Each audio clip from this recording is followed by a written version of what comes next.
নমস্কাৰ বন্ধু বান্ধৱীসকল অসমীয়া জ্ঞান ইউটিউব চেনেলটিলৈ আপোনালোক সকলোকে স্বাগতম জনাইছো। বন্ধু বান্ধৱীসকল আপোনালোকেতো জানেই চাগে যে ধনতেৰাছৰ দিনা কোনো বস্তু ক্ৰয় কৰাটো বহু শুভ মনা হয়, কিন্তু আপোনালোকে এইটো জনা উচিত যে ধনতেৰাছৰ দিনা কি কিনিব লাগে আৰু কি বস্তু কিনিব নালাগে।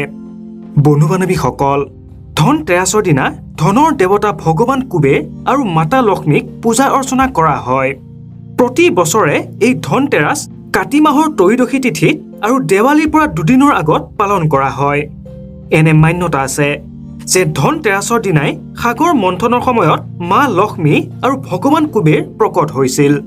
সেইবাবে ধনতেৰাছৰ দিনা কোনো বস্তু ক্ৰয় কৰাটো অত্যন্ত শুভ মনা হয়। তেন্তে আহক জানো এই সময়ছোৱাত কি বস্তু কিনাটো শুভ হয় আৰু কি কিনাটো অশুভ হয়। প্ৰথমে আমি জানিম ধনতেৰাছৰ দিনা কি কিনিব লাগে। এনে মান্যতা আছে যে ভগৱান ধনন্তৰী সাগৰ মন্থনৰ সময়ত হাতত কলহ লৈ প্ৰকট হৈছিল। সেইবাবে ধনতেৰাছৰ দিনা বৰ্তন ক্ৰয় কৰাটো বহু শুভ মনা হয়। ভগৱান কুবেৰৰ ৰূপৰ বস্তু খুবেই প্ৰিয়। সেইবাবে ধনতেৰাছৰ দিনা ৰূপৰ বৰ্তন, অলংকাৰ নাইবা মুদ্ৰা কিনিব পাৰে। মাতা লক্ষ্মীৰ কঢ়ি, যন্ত্ৰ আৰু ধনিয়া বহু প্ৰিয় বুলি কোৱা হয়। সেইবাবে ধনতেৰাছৰ দিনা কঢ়ি ক্ৰয় কৰি দেৱালীৰ দিনা ইয়াৰ পূজা অৰ্চনা কৰি ঘৰৰ তিজোৰিত ভৰাই থব। ধনতেৰাছৰ বাবে ধনৰ দেৱী মাতা লক্ষ্মী ঘৰলৈ আহে, কিন্তু তেওঁ কেৱল পৰিষ্কাৰ পৰিচ্ছন্ন ঘৰতহে প্ৰৱেশ কৰে।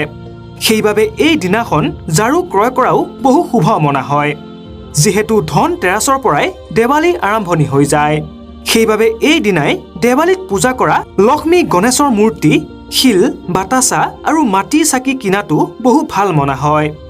এই সকলোবোৰৰ উপৰি মানুহে নিজৰ প্ৰয়োজনীয় বস্তু যেনে ফ্ৰিজ, ফাৰ্নিচাৰ, ৱাশ্বিং মেচিন আৰু মিক্সাৰ আদিও ক্ৰয় কৰিব পাৰে।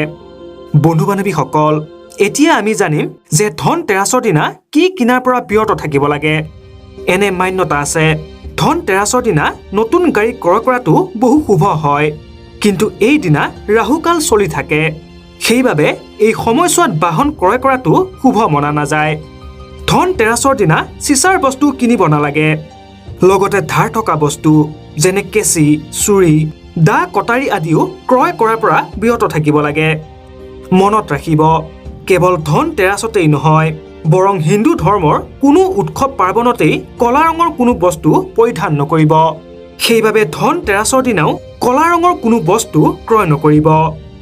গতিকে বন্ধু বান্ধৱীসকল আশা কৰোঁ আজিৰ ভিডিঅ'টিৰ পৰা আপোনালোকে নতুন কিবা এটা শিকিবলৈ পালে। ভিডিঅ'টি চাই কেনে লাগিল তলত কমেণ্ট কৰি নিশ্চয় জনাব আৰু ভাল লাগিলে এটা লাইক কৰি দিব।